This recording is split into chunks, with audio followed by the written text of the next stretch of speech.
Collector, sub collector, SP എന്നിങ്ങനെയുള്ള നിരവധി police ഉദ്യോഗസ്ഥരും മറ്റ് ഭരണാധികാരികളും എല്ലാവരും തന്നെ കൂടിച്ചേർന്ന ഒരു സമാധി ചടങ്ങാണ് ഇവിടെ നടക്കുന്നത്. അതായത് മഹാസമാധി.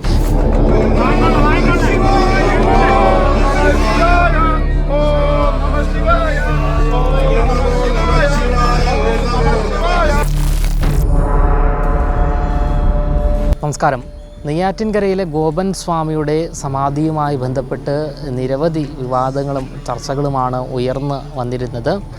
കഴിഞ്ഞ 9-ാം തീയതി അദ്ദേഹത്തിൻ്റെ മകൻ ഈ ഗോപൻ സ്വാമി എന്ന 78-കാരനെ സമാധി ഇരുത്തി എന്ന വാദവുമായാണ് ആദ്യം മുതൽ രംഗത്ത് വന്നത്. പിന്നീട് ഈ ഒരു ഗോപൻ സ്വാമിയെ കാണുന്നില്ല എന്ന് പറഞ്ഞ് അയൽവാസികൾ ഉൾപ്പെടെയുള്ളവർ പരാതിയുമായി രംഗത്ത് വരുന്നു. ഇദ്ദേഹത്തെ കാണാനില്ല എന്ന പരാതിയുമായി രംഗത്ത് വരുന്നു. ഇതിന് ശേഷം ഈ ഒരു സമാധി ഒരു ദുരൂഹമായ ഒരു സാഹചര്യത്തിലേക്ക് നീങ്ങുന്നു. അതിനുശേഷം ഗോപൻ സ്വാമിയുടെ ഈ ഒരു സമാധി മണ്ഡപം പൊളിച്ചു മാറ്റുന്നു. പൊളിച്ച് അദ്ദേഹത്തിൻ്റെ മൃതദേഹം പോസ്റ്റ്മോർട്ടം നടപടികൾക്ക് വേണ്ടി വിധേയമാക്കുകയും ചെയ്യുന്നു.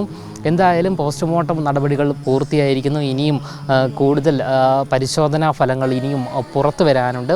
എന്തായാലും ഈ വിവാദ സമാധി പൊളിച്ചതിന് ശേഷവും നമുക്ക് കേരളക്കരയിൽ കാണുവാൻ സാധിച്ചത്, അതായത് ഈ നെയ്യാറ്റിൻകരയിലെ വീട്ടിൽ നമുക്ക് കാണുവാൻ സാധിക്കുന്ന നിരവധി പോലീസ് ഉദ്യോഗസ്ഥരും SP ഉൾപ്പെടെയുള്ള, അതായത് കളക്ടർ, സബ് കളക്ടർ, SP എന്നിങ്ങനെയുള്ള നിരവധി പോലീസ് ഉദ്യോഗസ്ഥരും മറ്റ് ഭരണാധികാരികളും എല്ലാവരും തന്നെ കൂടിച്ചേർന്ന ഒരു സമാധി ചടങ്ങാണ് ഇവിടെ നടക്കുന്നത്. അതായത് മഹാസമാധി ചടങ്ങാണ് നടക്കുന്നത് എന്നാണ് ഇവർ വിശേഷിപ്പിക്കുന്നത്. എന്തായാലും കേരളത്തിൽ ഇത്തരത്തിൽ ഒരു മരണം വിവാദമായതിന് ശേഷം ഇത്തരത്തിലൊരു നിരവധി ഉദ്യോഗസ്ഥർ പങ്കെടുത്ത സമാധി ചടങ്ങ് ഉണ്ടോ എന്നതിൽ സംശയമാണ്.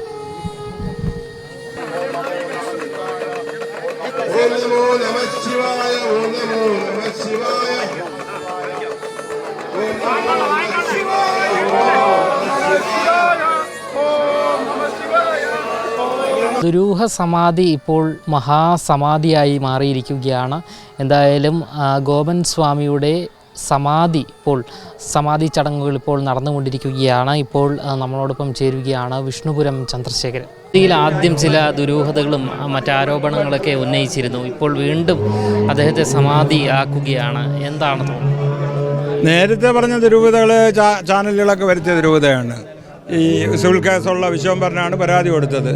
പിന്നെ സ്വാമി കിടപ്പെന്നാണ് ചാനലൊക്കെ പറഞ്ഞത്. സ്വാമി എല്ലാ ദിവസവും ഈ ക്ഷേത്രത്തിൽ വൈകുന്നേരം പോകുന്നുണ്ടായിരുന്നു. പക്ഷെ അതൊക്കെ മറച്ചു വെച്ച് ചാനലൊക്കെ തോന്നും പോലെ പറഞ്ഞ് അങ്ങനെ ദുരൂഹത വന്നു.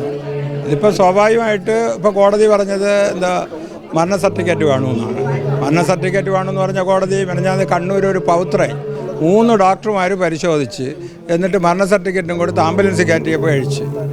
അപ്പോൾ ഇതാണ് മോർച്ചറി കയറ്റിയപ്പോൾ കഴിച്ച്. ഇതാണ് മരണ സർട്ടിഫിക്കറ്റിൻ്റെ പ്രത്യേകത. അദ്ദേഹം ചെറുതിലെ മുതലേ ഒരു സാധന സന്യാസിയായിരുന്നു. മരുത്തോമലയിലായിരുന്നു. ആ ആശ്രമമൊക്കെ പൊന്നുമണി സ്വാമി എന്ന് പറഞ്ഞൊരാൾക്ക് കൊടുത്തിട്ട് വീണ്ടും ഇവിടെ തന്നെ ഈ പൂജ ചെയ്തുമായിട്ട് കഴിഞ്ഞ് അങ്ങനെ വന്ന സമയത്ത് ചുമട്ട് തൊഴിലാളിയായിരുന്നു. പിന്നെ അതിനാണ് ചാനൽ പ്രാധാന്യം കൊടുത്തത്. ചുമട്ട് തൊഴിലാളിക്കാരന് സമാധിയാവാക്കുമോ എന്ന്. ചുമട്ട് തൊഴിലാളിക്കാർ വൈകുണ്ഠ സ്വാമിക്കും ശ്രീനാരായണനും അതുപോലെ ചട്ടമ്പി സ്വാമിക്കും മാത്രമേ സമാധി ചെയ്യാൻ കഴിയൂ. ചുമട്ട് തൊഴിൽ നരനാണ് നാരായണൻ, മനുഷ്യനാണ് ദൈവം. ഈ നമ്മളെ ഗോപസ്വാമി അങ്ങനെ മനുഷ്യനായിട്ട് ദൈവമായി. അത് എതിർപ്പുകൾ ചെറിയ ഇതുണ്ട്. അത് ഒരു ഭാഗം ആളുകളുടെ എതിർപ്പാണ്. ആ എതിർപ്പാണ് ഇതൊരു മഹാസമാധിയായിട്ട് മാറി. അതുകൊണ്ട് എതിർത്തവർക്ക് നന്ദി. ഈ കുടുംബത്തിന് ഏതെങ്കിലും രീതിയിലുള്ള അപാകത സംഭവിച്ചിട്ടുണ്ടോ? കാരണം ഈ മരണം അറിയിക്കുന്നതിലുമായി ബന്ധപ്പെട്ട് ഉണ്ട്. മരണം നടന്നുടൻ പഞ്ചായത്ത് മുമ്പറയും പോലീസിനെയൊക്കെ അറിയിക്കണമായിരുന്നു.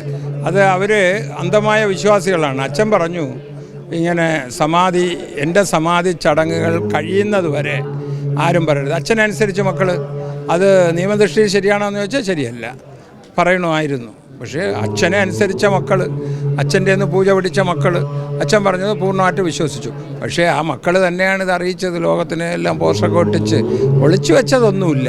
പിന്നെ ഒരു കുറവുണ്ട് അവർക്ക്. ഇത്തരം കാര്യങ്ങൾ നേരിട്ട് ചെയ്യാനൊക്കെ ഉള്ള പ്രാപ്തി സ്വപ്പ കുറവുണ്ട്. അതുണ്ടായി. അതിനൊഴിച്ച് ബാക്കിയെല്ലാം ഒരു വലിയ ഒരു ഭക്തനാണ്. നമുക്ക് നേരത്തെ അറിയാം ഈ സ്വാമിയെ. അതിനിടയിൽ ഈ ഹിന്ദു ആചാരത്തെ വ്രണപ്പെടുത്താൻ ശ്രമിക്കുന്ന അത്തരത്തിലുള്ള വാചകങ്ങളൊക്കെ ഉയർന്നു വന്നിരുന്നല്ലോ. അതൊക്കെ സത്യമല്ലേ? മഹാസമാധിയായിട്ട് അദ്ദേഹത്തിൻ്റെ ജീവിതാഗ്രഹം ഭാര്യയോട് പറഞ്ഞിരുന്നു. ഒരാഴ്ച മുമ്പ് നമ്മൾ ഇവിടുത്തെ കൗൺസിലറോട് പറഞ്ഞിരുന്നു. ഇങ്ങനെ അവർ എല്ലാ ആചാരത്തോടും മക്കളും അവരൊക്കെ കൂടി ഒരു ചടങ്ങ് നടത്തി പൂർത്തീകരിച്ചതിനെ എടുത്ത് പോസ്റ്റ്മോർട്ടം കഴിഞ്ഞ് ഇവിടെയൊക്കെ ഇട്ട് വലിച്ച് അതിനെയൊക്കെ ഇടിച്ച് പൊട്ടിച്ച് അതിൽ ഒരു അപാധ ഉണ്ട്. അതിൻ്റെ പരിഹാരം തന്നെയാണ് സന്യാസിമാരും എല്ലാവരും അടങ്ങുന്ന ഒരു സമൂഹം വന്ന് ഇത് ഏറ്റെടുത്ത് ചെയ്യണത്. ഇത്തരത്തിൽ ഈ ആരെയും അറിയിക്കാതെ അല്ലെങ്കിൽ കുടുംബത്തെ മാത്രം അറിയിച്ചുള്ള ഇത്തരത്തിലുള്ള സമാധി എങ്ങനെയാണ് ഹിന്ദു ഐക്യവേദി എങ്ങനെയാണ് നോക്കിക്കാണുന്നത്? ഈ അറിയിക്കണമെന്നുള്ള പക്ഷമായിരുന്നു. പക്ഷെ അറിയിച്ചില്ല എന്ന് പറഞ്ഞൊരു മഹാപാവമായിട്ടൊന്നും ഞാൻ നോക്കില്ല. കാര്യം അച്ഛനെക്കാൾ വലുതല്ല ബാക്കി. അദ്ദേഹം ഭക്തനായിട്ട് അച്ഛൻ പറഞ്ഞു, എൻ്റെ ചടങ്ങുകൾ പൂർണ്ണമായിട്ടല്ലാതെ ഇവിടെ ഈ സ്ഥലത്തുള്ള കുറച്ച് ആളുകൾ എതിരാണ്. ഇവിടെ പാട്ടിടുമ്പോൾ എതിരുണ്ട്, ചിലർക്ക് ഈ പാട്ട് കേൾക്കുമ്പോൾ ഈ ഓ നമ ശിവ കേൾക്കുമ്പോൾ എതിരുള്ളവരുണ്ട്. ഇദ്ദേഹം നല്ല ദ്രോഹിക്കുന്നുണ്ട്. അപ്പോൾ അദ്ദേഹം പറഞ്ഞു എൻ്റെ ചടങ്ങുകൾ പൂർണ്ണമാവട്ടെ, അതിനുശേഷം അറിയിച്ചാൽ മതി എന്ന് പറഞ്ഞു. അച്ഛനെ അനുസരിച്ച മക്കൾ ചെയ്തത് വലിയ കുറ്റമായിട്ടൊന്നും ഞാൻ കാണുന്നില്ല. പക്ഷേ ഇവിടുത്തെ നിയമവ്യവസ്ഥ അനുസരിച്ച് അത് വേണമായിരുന്നു എന്നുള്ള എൻ്റെ അഭിപ്രായം.